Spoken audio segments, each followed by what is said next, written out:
Dean Moore, there are areas around the world and around this country where youth ministry and youth formation of faith is thriving.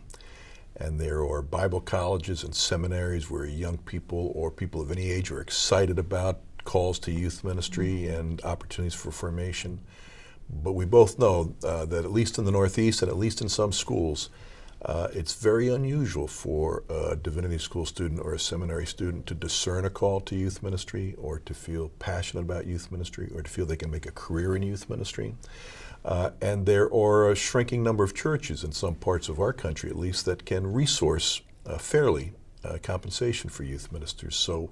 So many folks doing youth ministry are straight up passionate volunteers who are never going to my school or your school, and yet we care deeply about the church, and therefore we care deeply about equipping them. As the dean of one of the major university-embedded divinity schools in the country, how do you think about this challenge and how your school can respond to the needs of faith formation in our young? I think you've named something that's not just a theological school problem or even a church problem. It's a cultural problem that transcends many cultures around the world.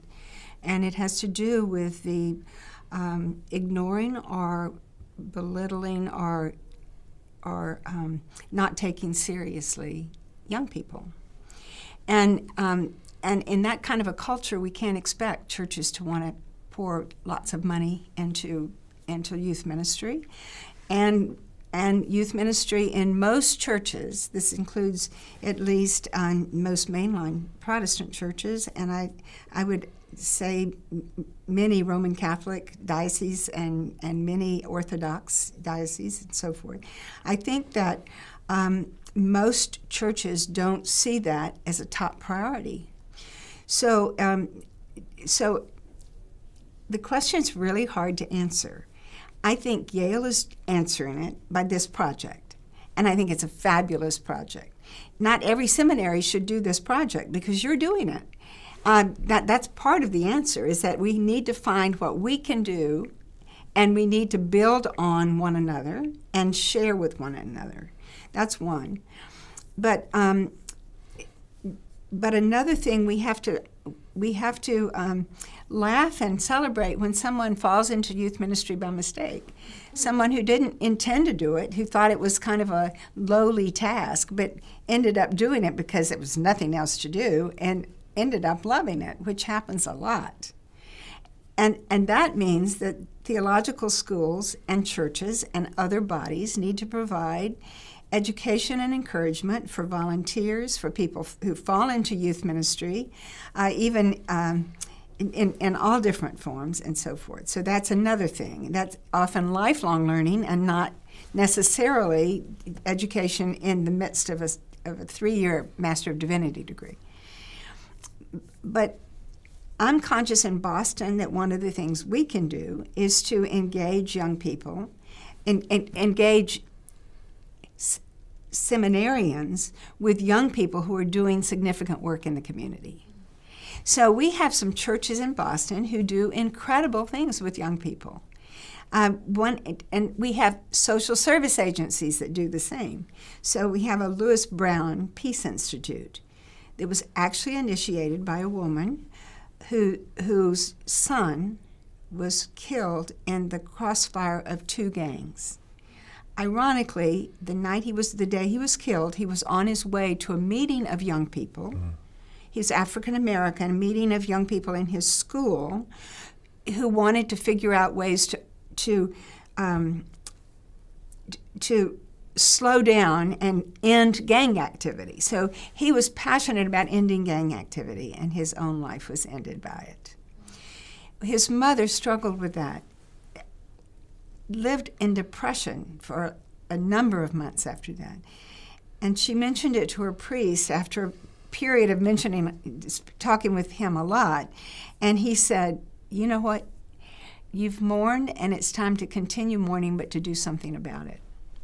So she created a Lewis Brown Peace Institute named after her son.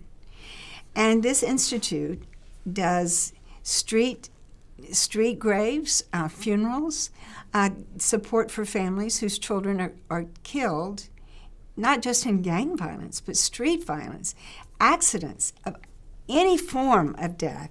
They are there with the families. They commemorate the person's life on the street corner, and so on. They do wonderful work. They welcome volunteers. And they have a Mother's Day march every year to raise money to support their work. Our students need opportunities to be in the presence of that work. It doesn't take much to be inspired by this institute. You can hear about it and you get inspired, but you participate in it. You help plan a funeral. You help support the institute in whatever ways they want and need at a given moment. You are hooked on ministry with young people. A similar project was led by one of our graduates, Mariama White Hammond, who is an ecological justice advocate. And she's a pastor at Bethel AME in Boston and is serving there now. She's just recently done a massive project, but the one I'm going to tell you about is what she did before. She created a youth organization, a youth group centered on ecological justice.